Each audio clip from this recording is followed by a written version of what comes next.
हरे कृष्णा।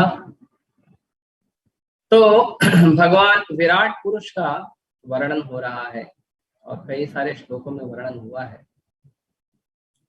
हमारे पास जितने ग्रंथ हैं, जितने शब्द हैं, भक्तों के द्वारा जितना भगवान का वर्णन है, ये जितनी भी चीज है, ये सभी चीजों को यदि हम समझने का प्रयास करें कि इसको मापा कैसे जा सकता है, तो श्रील प्रभुपाद जी के बड़े सुंदर तात्पर्य के पहली लाइन में उसका वर्णन किया गया है। और क्या वर्णन है, प्रभुपाद जी क्या वर्णन करते हैं वो देखेंगे।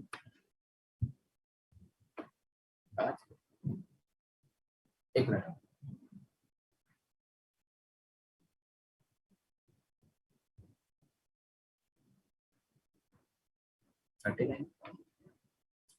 तो क्या वर्णन करते हैं प्रभुपाद जी। जैसे कई बार आप देखेंगे कि लोग बोलते हैं कि भगवान कौन है, भगवान कैसे हैं, क्या दिखते हैं, और भक्तों को ये ज्यादा चिंता होती है कि भगवान कैसे दिखते हैं, भगवान कौन है, और भगवान को कैसे समझ सकते हैं, है ना। और किसी भी वस्तु को हम समझने का प्रयास करते हैं तो समझने के साथ साथ क्या होता है, उस चीज का माप परिमाप और हर चीज को समझने का हम प्रयास कर सकते हैं। तो यहाँ पे भी भगवान विराट पुरुष का वर्णन हुआ है कि भगवान विराट पुरुष कैसे दिखते हैं, कैसे भगवान विराट पुरुष का जो शरीर है वो दिव्य है। तो हर चीज को यहाँ पे वर्णन किया है। प्रभुपाद जी बहुत सुंदर वर्णन करते हैं कि भगवान के शरीर को कैसे मापा जा सकता है, भगवान के ही माप से, और कोई मापना बना नहीं है आज तक, है ना। जैसे लोग कहते हैं कि भगवान को देखा है, भगवान को सुना है, भगवान को समझा है, तो फिर भगवान में विश्वास करो। लेकिन भगवान को कोई देख कैसे सकता है। श्रील प्रभुपाद जी बड़े सुंदरता के साथ बताते हैं कि भगवान क्यों अर्चा विग्रह रूप में आते हैं। ये जो आज के श्लोक में बताया गया है, ये देखिए पहली लाइन, भगवान के दिव्य शरीर की लंबाई तथा चौड़ाई उन्हीं के प्रमाप से मापी जा सकती है, कोई दूसरा माप बना ही नहीं। प्रभुपाद जी बहुत सुंदर ही वर्णन करते हैं अपने लेक्चर में, और कई सारे जगह पे प्रभुपाद जी वर्णन करते हैं कि भगवान अर्चा विग्रह के रूप में क्यों प्रकट होते हैं। उसका कारण क्या, उसका कारण है ये कि प्रभुपाद जी कहते हैं अगर भगवान आपके सामने आ गए और मान लो आपकी इच्छा हो गई कि आप भगवान को माला पहनाओ, कैसे पहनाओगे। आपको मान लो इच्छा हो गई कि भगवान को हम कपड़े पहनाएं, उनके चरण में तुलसी लगाएं, कैसे करेंगे, इतने विराट हैं भगवान। हाँ, भगवान की आंख जो है चंद्र और सूर्य, चक्षुरेश सविता सकल ग्रहाणाम राजा समस्त सुरमूर्ति रशेषते यस्य गया भ्रमत समृत काल चक्रो गोविंद आदि पुरुषोत्तम। ब्रह्मा जी बताते हैं यह चक्षुरेव सविता सकल ग्रहाणाम, जिनके एक चक्षु से जिनके एक चक्षु से क्या होता है, सविता जो सूर्य है, सकल ग्रहाणाम वो सारे जितने भी प्लैनेटरी सिस्टम है, सभी प्लैनेटरी सिस्टम को क्या करता है, रोशनी देता है। वो भगवान की एक, यही विराट पुरुष का ही वर्णन। विराट पुरुष की आंख है जो है वो सूर्य और चंद्र है। तो यदि भगवान की किसी को सेवा करने की इच्छा हो गई, चलो किसी ने बोला भगवान आप जो है हमारे सामने प्रकट होइए, हमको आपकी सेवा, कैसे करोगे, इतने विराट भगवान है। यहाँ पे कुछ चीजों का वर्णन हुआ है जिसको आप देखिए। आगे कहते हैं क्योंकि वे संपूर्ण विराट जगत में सर्वव्याप्त हैं। भगवान जितने लोक हैं, अब इसका प्रमाण कहाँ से मिलता है कि भगवान इतने बड़े हैं, भगवान इतने बड़े हैं, इसका क्या प्रमाण है। तो इसका प्रमाण है बलि महाराज की लीला। भगवान ने जो लीला किया था बलि महाराज के संग में, ये उसका प्रमाण है।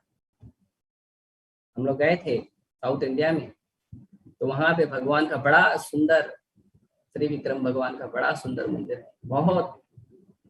यहाँ पे भी कल्याण में ईस्ट में भी एक मंदिर है, बहुत सुंदर है, लेकिन वो विग्रह बहुत छोटे हैं, मेरे ख्याल से 2-2.5 फुट होंगे। लेकिन जो हम गए थे साउथ इंडिया में, इतने विशाल विग्रह है, कम से कम 2 माला इतना बड़े होंगे, विशाल विग्रह। और उनका एक पैर जो है जमीन पर है और दूसरा पैर एकदम स्ट्रेट और पैर के आखिरी छोर पे बलि महाराज का सिर है। बहुत सुंदर, इतना विशाल। अब उस भक्तों को सेवा करने के लिए भक्तों ने अपने विचार के अनुमान के हिसाब से एक बड़ा विशाल विग्रह बनाया। वो देखते हैं तो इतना अचंभित लगता है, आप सोचिए। वो जब हम देखते हैं तो इतना अचंभित लगता है कि अरे भगवान का इतना विशाल विग्रह है, भगवान इतने विशाल हैं, है ना। आप देखिए गणपति का समय चल रहा है, तो आप लोग देखते होंगे कि जो गणपति के समय में लोग क्या करते हैं, अलग अलग गणपति लेके आते हैं। कोई छोटी लेके आता है, कोई बड़ी लेके आता है ना। तो सब लोग अलग अलग गणपति लेके आते हैं। तो जो छोटी छोटी लेके आते हैं तो लोग बोलते हैं कितने क्यूट दिख रहे हैं, है ना। और यही लाल बाग का राजा, है ना, बड़े बड़े गणपति है। हम लोग यहाँ पे अंधेरी में है, अंधेरी में बड़े बड़े गणेश जी हैं, सांतागुरु में है, सार्वजनिक गणेशोत्सव में जो बड़े विशाल विग्रह होते हैं, तो बड़े बड़े गणेश जी, और लोग देख के एकदम अचंभित हो जाते हैं, इतने बड़े भगवान, इतने बड़े गणेश जी होते हैं ना।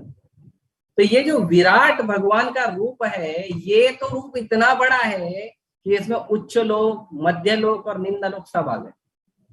और ये पूरा प्लैनेटरी सिस्टम है क्या, ये भगवान का शरीर ही है और कुछ नहीं। बताइए, भगवान का शरीर ही पूरा, जितने 14 के 14 भुवन है, ये 14 के 14 भुवन जो है ये भगवान के शरीर के अंदर।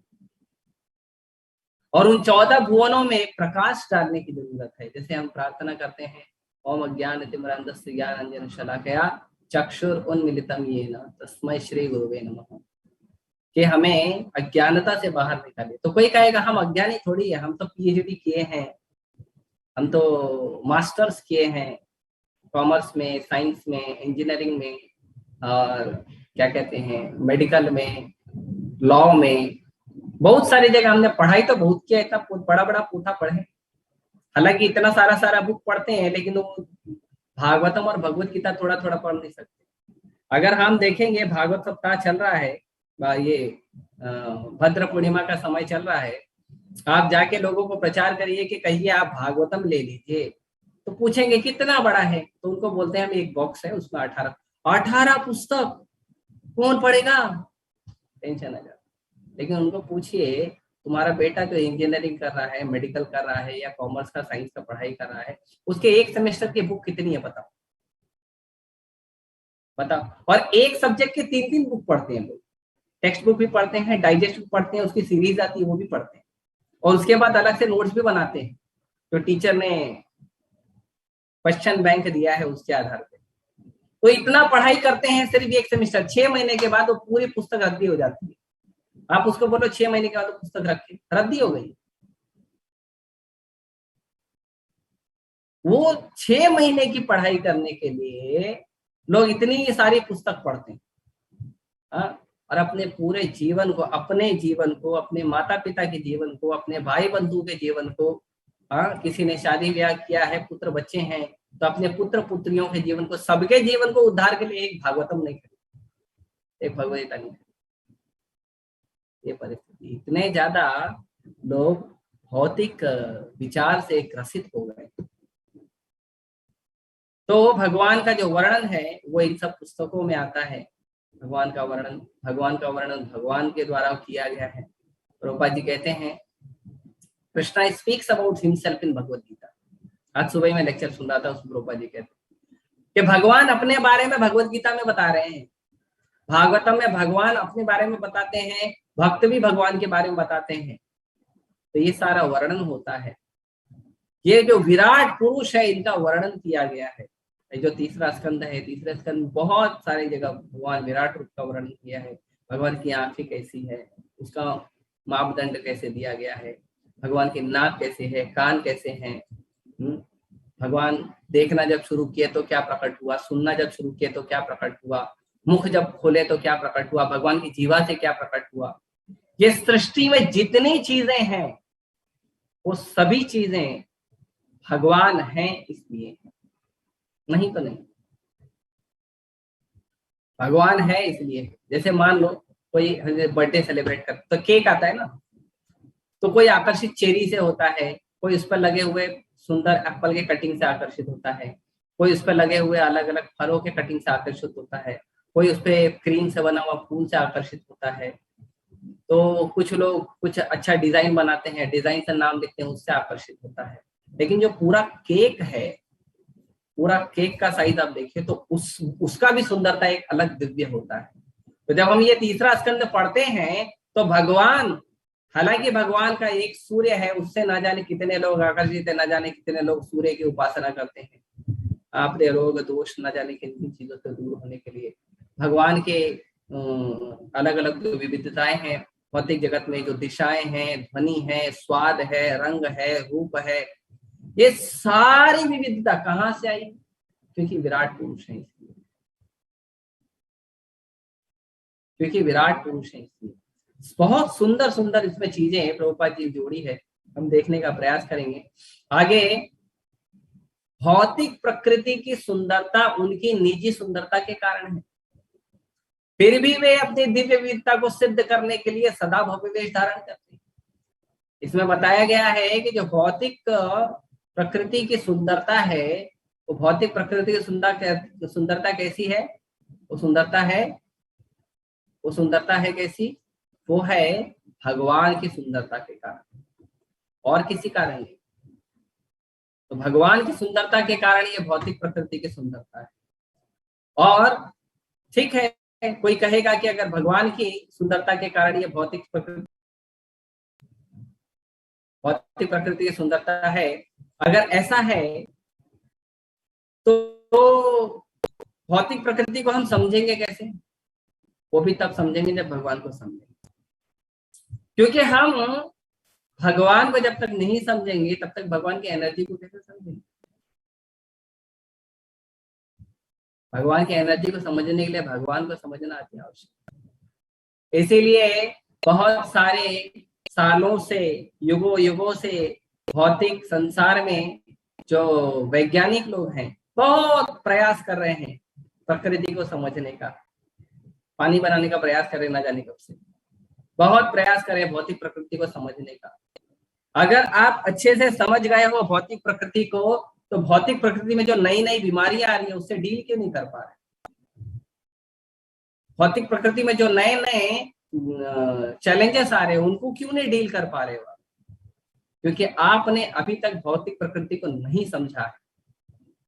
बड़े बड़े कवि आते हैं, बड़े बड़े लोग आते हैं, वो समझने का प्रयास करते हैं, वो एक एक उपमाएं देते हैं, बहुत सुंदर शब्दों की जो शब्दों को बुनकर वो बहुत सुंदर तरंगे बनाते हैं अपने कविताओं में। इतना होने के बावजूद भी जब उनके स्वयं के जीवन में परेशानी आती है तो वो कर नहीं सकते, उसको संभाल नहीं पाते। क्या कारण है? कारण ये है कि आप इस प्रकृति के, भौतिक प्रकृति के कुछ छोटी छोटी विविधताओं को समझे हो, कुछ छोटी छोटी सुंदरताओं को समझे हो, कुछ छोटी छोटी चीजों को समझे हो, लेकिन जो उसका आधार है उसको नहीं समझ पाए। और उसका आधार कौन है? इस श्लोक में बताया गया, उसका आधार है भगवान। बहुत सुंदर है, देखिए बहुत सुंदर है ये शब्द जो है। कोई व्यक्ति कहेगा what is the proof, you can show the proof. आप देखिए ये प्रूफ को, भौतिक प्रकृति की सुंदरता उनकी निजी सुंदरता के कारण है। भौतिक प्रकृति में जो सुंदरता है वो भगवान के निजी सुंदरता के कारण है, लेकिन फिर भी भगवान अलग अलग दिव्य सदा भव्य वेश धारण करते हैं अपनी विविधता को सिद्ध करने के लिए। फिर भी भगवान इतने सुंदर है। आप आइए राधा राज बिहारी को देखिए, रोज दर्शन आता ही होगा। राधा राज बिहारी जो भी व्यक्ति आता है दर्शन करने के लिए, कई बार क्या होता है कि हम लोगों से मिलते हैं और हम लोगों को बोलते हैं हम इस्कॉन मंदिर से हैं और हम भक्ति का प्रचार करते हैं, तो आपका नंबर दीजिए, हम आपको भगवान का सुंदर फोटो भेजेंगे। तो जैसे हम फोटो भेजते हैं तो कई बार लोगों का ऐसा ऐसा रिएक्शन आता है, वो सीधा एक हृदय भेज देते हैं, वो तो होता है ना स्माइली, छोटा सा स्माइली में हृदय बना हुआ रहता है, वो हृदय तुरंत भेज देते हैं, तो उनका हृदय आ गया भगवान की सुंदरता देख के। इतने सुंदर है राधा रास बिहारी, सीताराम लक्ष्मण हनुमान गौर निताई। तो ये पूरी प्रकृति में जितनी भी सुंदरता है, ये सुंदरता आई है भगवान से। इसीलिए प्रभुपाद जी कहते हैं कि सृष्टि में ऐसा कोई वस्तु नहीं है जो भगवान से नहीं आया है। इस सृष्टि में जो कुछ भी हो रहा है वो सब कुछ भगवान के द्वारा पहले से किया जा चुका है, सब कुछ भगवान से ही प्राप्त हो रहा है। अच्छा, तो लेकिन भक्त लोग कहते हैं कि भगवान की लीला में, भगवान की कथा में, भगवान के साथ संबंध में आनंद है, तो यदि ये चीजें भगवान से आ रही हैं तो इसमें आनंद क्यों नहीं? प्रश्न ये भी उठेगा कि यदि ये चीजें भगवान से आई हैं और भगवान की लीलाओं में, भगवान के जो संबंध है उसमें आनंद है, तो इसमें आनंद क्यों नहीं? प्रभुपाद जी बताते हैं, नेक्स्ट ऑफ इंस्ट्रक्शन में बताते हैं कि हमारी जीवा को अविद्या की बीमारी नहीं। हमने तो बहुत सारी बुक पढ़ी है, जैसे भी चर्चा कर रहे हैं, बहुत सारी बुक पढ़ी है, हाँ, लेकिन वो पुस्तकें ज्ञान की पुस्तकें नहीं, वो कुछ कला सीखने की पुस्तकें, ज्ञान नहीं। उसमें कलाएं हैं। क्या कला है? पैसा कैसे कमाना चाहिए, संसाधन कैसे जमा करना चाहिए, हमें गाड़ी चाहिए, बंगला चाहिए, फ्रिज चाहिए, उसको कैसे जमा करना चाहिए, कैसे ही चीजों को अपने साथ संभाल कर रखना चाहिए, लोगों से कैसा, भौतिक लोगों से भौतिक व्यवहार कैसा करना चाहिए, ये सबका ज्ञान उसके अंदर। भौतिक प्रकृति के अंदर भौतिक सुंदरता हमारे भौतिक आकर्षण को बढ़ाने के लिए किस तरह से सहयोग करती है, उसका ज्ञान। आध्यात्मिक ज्ञान। भगवान आध्यात्मिक ज्ञान किसे कहते हैं? भगवत को बताते हैं, क्षेत्र क्षेत्रज्ञ च ज्ञानम यत्त ज्ञानम बताओ। भगवान बोलते हैं मेरा मत है कि जो व्यक्ति क्षेत्र और क्षेत्रज्ञ ये दोनों को अच्छी तरह से जानता है वो व्यक्ति ज्ञानी है। दूसरा श्लोक इसके बाद का, और तो बाकी चीजें क्या है? भगवान कहते हैं बाकी सब अज्ञान, बाकी ज्ञान है ही नहीं। तो ज्ञान का अर्थ होता है आध्यात्मिक ज्ञान। इसीलिए यहाँ पर और एक चीज का वर्णन हुआ है, इसको यदि हम समझने का प्रयास करेंगे तो कहते हैं फिर भी वे अपनी दिव्य विद्या को सिद्ध करने के लिए सदा भव्य वेश धारण करते हैं और अलंकृत रहते हैं। भगवान हमेशा सुंदर रहते हैं, जो आध्यात्मिक ज्ञान की प्रगति के लिए अत्यधिक महत्वपूर्ण है। तो आध्यात्मिक ज्ञान की प्रगति कैसे होगी? आध्यात्मिक ज्ञान की प्रगति होगी जब हम भगवान की सुंदरता को समझने का प्रयास करेंगे, भगवान को देखने का। अच्छा, इसमें एक और शब्द आया जिस शब्द को मैं थोड़ा और चर्चा करूंगा, वो ये है कि और अलंकृत रहते हैं। भगवान सदा भव्य वेश धारण करते हैं और अलंकृत, भगवान सुंदर रहते हैं। हमारे घर में भी जब भगवान विग्रह के रूप में आते हैं, मंदिर में, समाज में से समाज का बड़ा मंदिर होता है, ऐसे इस्कॉन बड़े बड़े मंदिर बना रहा है, समाज के लिए मंदिर है, तो उसमें भी जब भगवान आते हैं, भगवान एक तो किसी आचार्यों की, किसी भक्त की पुकार सुनकर प्रकट होते हैं अच्छा विग्रह के रूप। क्यों प्रकट होते हैं? क्योंकि हम इतने बड़े विशाल विराट रूप को माला नहीं पहना सकते, कुंडल नहीं पहना सकते। कुंडल से एक छोटा सा भगवान का दिव्य लीला याद आया। एक बार रावण गए थे और बलि महाराज को बोले कि आप जो है महाराज, तो उनको कहा कि आप असुर राज हैं, तो आप असुर राज हैं, आपको असुरों का संग देना चाहिए, असुरों को सहयोग करना चाहिए। तो बलि महाराज ने बोला हाँ करेंगे, क्यों नहीं करेंगे। तो क्या सहयोग करना है? सहयोग ये करना है कि वो 2 वनवासी लड़के आए हैं मुझसे युद्ध करने और उनका पराक्रम बहुत है, तो मैं चाहता हूं कि तुम मुझे सहयोग करो उन दोनों वनवासी लड़कों से लड़। कौन वनवासी है? परम पुरुष भगवान श्री राम और भगवान श्री लक्ष्मण। तो उनसे लड़ने के लिए मुझे मदद करो। बलि महाराज कहे जरूर करेंगे। लेकिन उसके पहले मैं छोटा सा उदाहरण दिखाना चाहता हूँ, आप जरा आएंगे मेरे साथ। मैंने आपका भी पराक्रम देखा है, मैं आपके पराक्रम की थोड़ा समझना चाहता हूँ। तो रावण तो ऐसे अहंकारी था, और भौतिकवादी अहंकारी होते ही थोड़ा सा गुणगान करते तो उनका सीना 56 इंच से क्या कहते हैं 112 इंच का हो जाता। तो बहुत अहंकारी था। बोला चलो गया वो। बलि महाराज उसको एक सोने का पर्वत दिखा, बहुत विशाल सोने का पर्वत। बलि महाराज ने कहा सुना है तुमने कैलाश उठा लिया शिव जी के साथ। बोला हाँ उठाया था, हालांकि उठा नहीं पाया था, लेकिन अहंकारी लोग हैं, थोड़ा सा हिला दिया था तो उसको लगा है उसकी। जैसे उसने उठाया था, कैलाश के नीचे हाथ डाल के शिव जी ने पैर रखा, उसका हाथ चपड़ गया। तो जोर से चिल्लाया था, इतना जोर से चिल्लाया कि उसका नाम ही रावण पड़ गया। तो हाँ मैंने उठाया था। तो ठीक है, आपने इतना बड़ा कैलाश उठा लिया शिव जी के साथ, एक काम करो एक सोने का पर्वत उठा दो, ये मुझे उठाकर दिखाओ, मैं तुम्हारा पराक्रम देखना चाहता हूँ। रावण गया अहंकार में, उस सोने के पर्वत को उठाने का प्रयास किया। उठाना तो दूर है, उसको हिला भी नहीं पाया। पहले बहुत प्रयास किया, प्रयास करने के बाद जब पूरा पसीने से लथपथ हो गया, तो लथपथ होने के बाद बलि महाराज ने क्या है, तो बलि महाराज ने कहा कि मेरे परदादा दादा है प्रहलाद महाराज, बलि महाराज पुत्र हैं विरोचन के, विरोचन पुत्र हैं प्रहलाद महाराज के, और प्रहलाद महाराज पुत्र हैं हिरण्यकशिपु।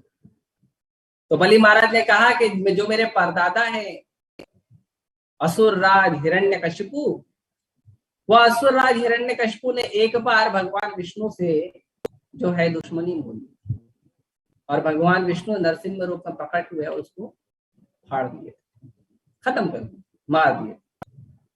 और ये जब मारे थे तो हिरण्यकशिपु बहुत छटपटाया था, तो उसका कान का कुंडल गिर गया था, वो यही है। तो मेरे परदादा जिनको भगवान विष्णु ने नरसिंह अवतार लेके मार दिया, वो मेरे परदादा के कान का कुंडल ये है। तो जिस जिस कान के कुंडल को तुम उठा ना सके, जिसको मेरे परदादा कान में पहनते थे, और वो परदादा को मारने वाले जो भगवान विष्णु है, वही राम का अवतार लेके आए, वही राम का अवतार लेके आए हैं। दुश्मनी मत लो, सरेंडर कर लो। तो शरणागति सिखाया वो, लेकिन क्या करें, असुर हैं, असुर सुनते हैं। आप भी जाइए, हजारों जगह प्रचार करिए, आप उनको डिफीट भी कर दोगे ना तो भी वो भक्ति नहीं करेगा। भौतिक आसक्ति इतनी प्रगाढ़ है। क्यों प्रगाढ़ है? क्योंकि ऐसी भगवान की सुंदर मधुर लीलाएं ना वो सुनते हैं ना वो पढ़ते हैं। हमारे में अंदर भी कभी कभी आकर्षण आ जाता है, भौतिक आकर्षण। क्यों आता है? क्योंकि जब हम भगवान की लीलाएं सुनने और पढ़ना बंद करते हैं, हरिनाम जप करना ध्यान पूर्वक कम कर देते, तब हमारा आकर्षण बढ़ जाता है। क्योंकि या तो हम कृष्ण की सेवा करेंगे या तो हम माया की सेवा करेंगे, दोनों में से एक। हम तो सेवक हैं इटरनल, तो सेवा तो करनी है, या तो कृष्ण की करेंगे या तो माया की करेंगे। तो भगवान विराट पुरुष इतने विराट हैं, इतने विशाल हैं, तो भगवान विराट पुरुष को यदि आपको माला पहनाना है तो क्या पहना, कैसे पहनाओगे? पहले देखोगे तो चेहरा कहाँ है भगवान का, चेहरे के नीचे गला दिखेगा, और गले पर फिर माला पहनाओगे, दिखेंगे कैसे? नहीं देख पाई। भगवान के हाथ में फूल देना है, जैसे हम लोग भगवान के श्रृंगार करते हैं, श्रीमती राधा रानी के हाथ में फूल देते हैं। भगवान का विराट पुरुष है, आप एक फूल कैसे दोगे भगवान को? भगवान का श्रृंगार कैसे करोगे? मुकुट है, पगड़ी है, कैसे पहनाएंगे? भगवान के चरण में नुपुर कहाँ है? चरण पहले ढूंढना पड़ेगा, चरण है किधर, और ढूंढ भी लिया तो देख कैसे पाएंगे, इतना विशाल है। आप ऐसे ऊपर आकाश को देखो, कितना विशाल है आकाश, को सब भगवान के अंदर है, सब भगवान के अंदर है। कैसे देख पाए? क्या हम विशाल आकाश को अपनी इस छोटी सी दृष्टि से देख पाते हैं? तो पद यही पूछते हैं, how can you see the God with your tiny eyes? इस छोटी सी आंख से हम क्या देख पाएंगे भगवान को? तो भगवान को जब भक्त कहता है हे भगवान मैं आपकी सेवा करना चाहता हूँ, लेकिन इतना विराट रूप का मैं सेवा नहीं कर सकता कि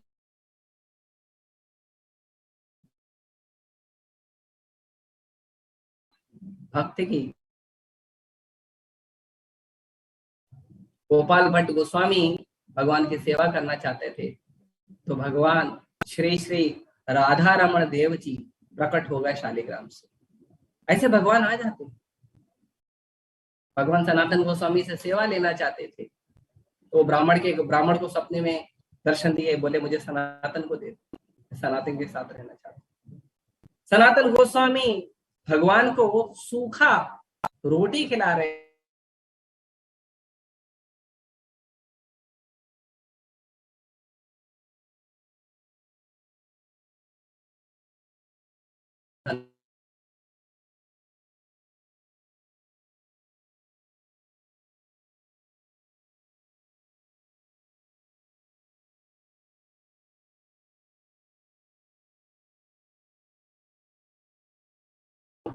हाथ में कंगन दे,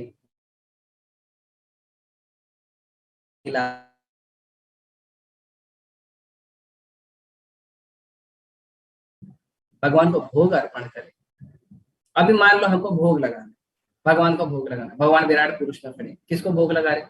आपको कैसे पता? भगवान देख भी नहीं पाएंगे हम लोग, कैसे भोग लगाएंगे? तो भगवान छोटे से सुंदर रूप में आते हैं ताकि हम भगवान को भोग लगा सकें। ये सारा कारण है कि भगवान अर्चा विग्रह रूप में आते हैं। कई बार लोग कहते हैं कि तुम्हारे जो ये पत्थर का मूर्ति ये है, वो उनके लिए पत्थर है। हमारे श्री श्री जगन्नाथ बलदेव सुभद्रा महारानी उनके लिए है, हमारे लिए नहीं, हमारे लिए भगवान।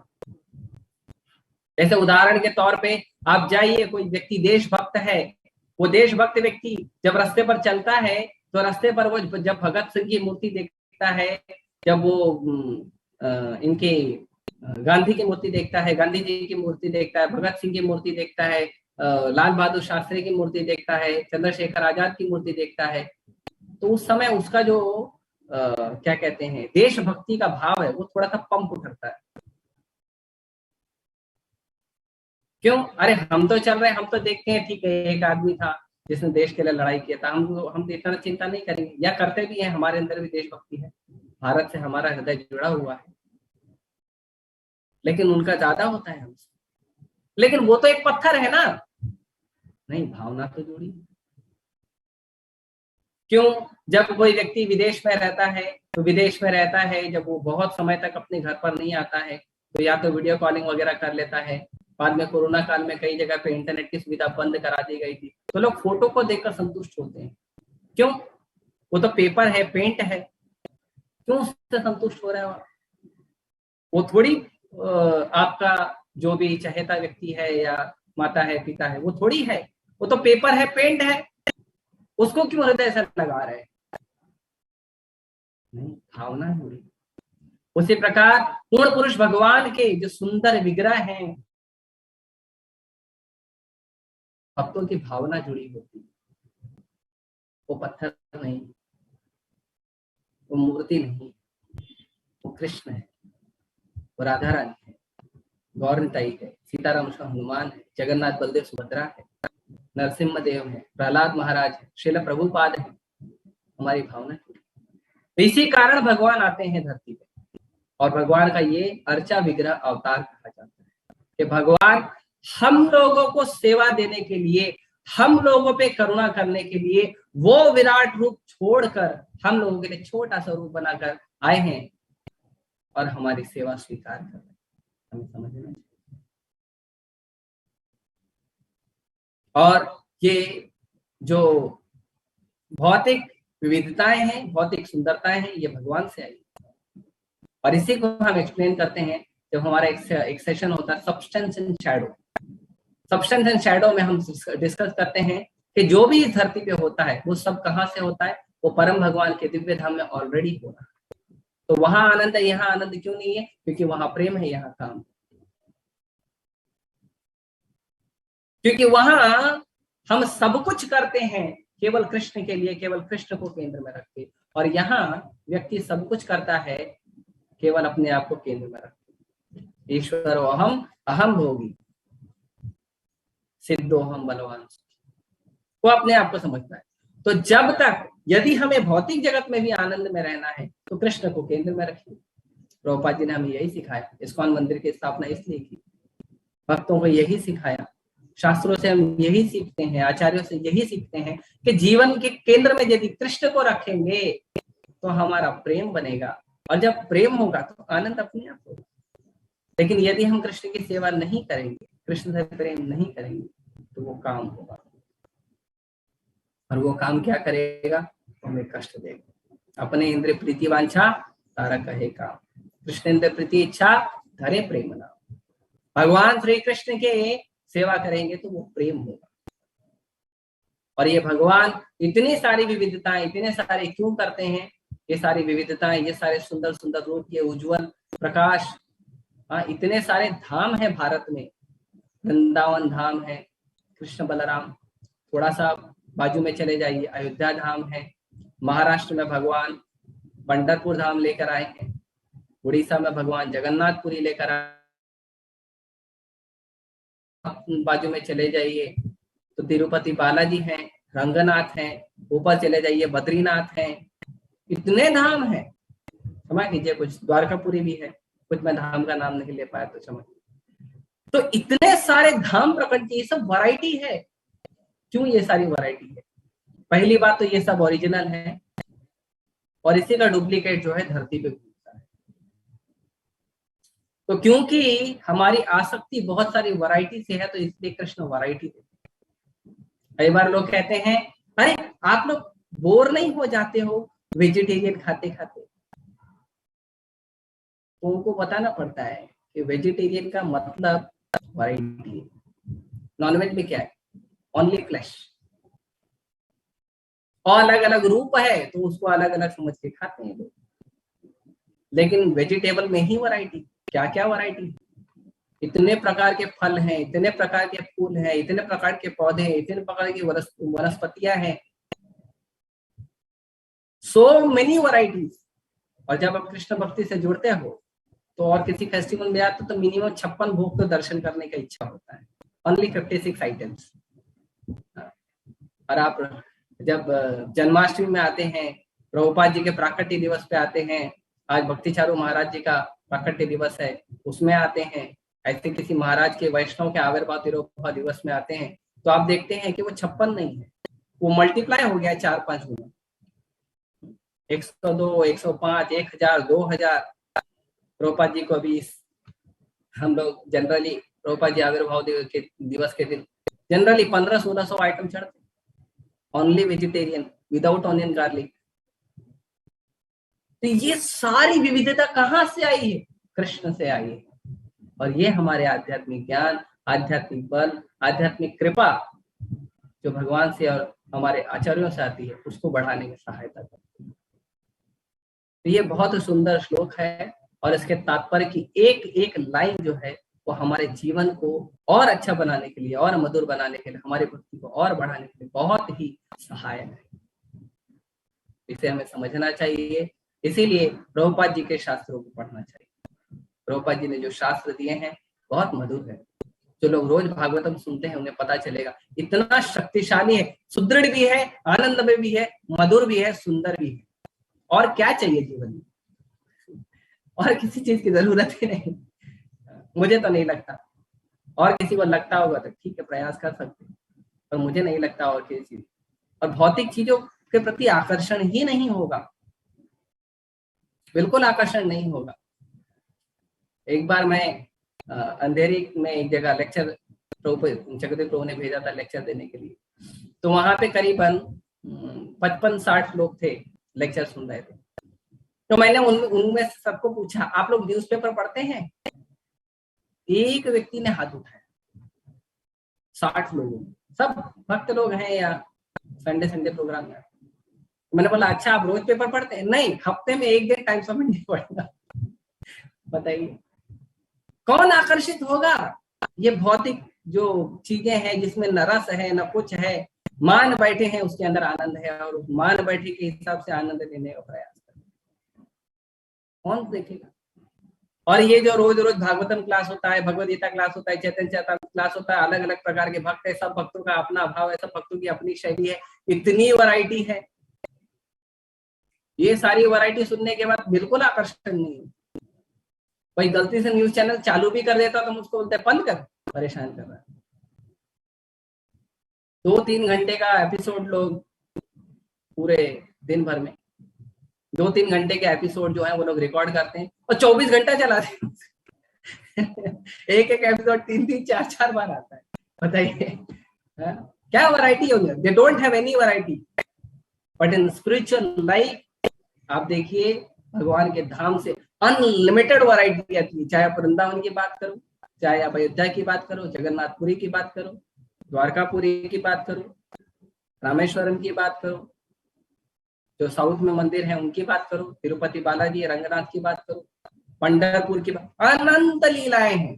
किसी एक भक्त को धाम से पकड़ लो, आपको जीवन भर सुनाया लीला भगवान, इतनी लीलाएं, so many variety, so many bliss, so many no, अब मैं भी वर्णन नहीं कर पा रहा।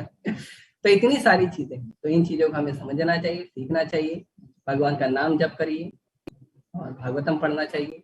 मैं भी प्रयास कर रहा हूँ, आप लोग भगवान से प्रार्थना लीजिए, आशीर्वाद दीजिए मुझे, मैं भी थोड़ा एक एक कदम जो अपने अधिकारी अपने गुरु के कृपा से चलने का प्रयास कर रहा हूँ, तो उसके लिए आप लोग आशीर्वाद दीजिए। तो आज अपने शब्दों को यही विराम दूंगा। हरे कृष्ण। किसी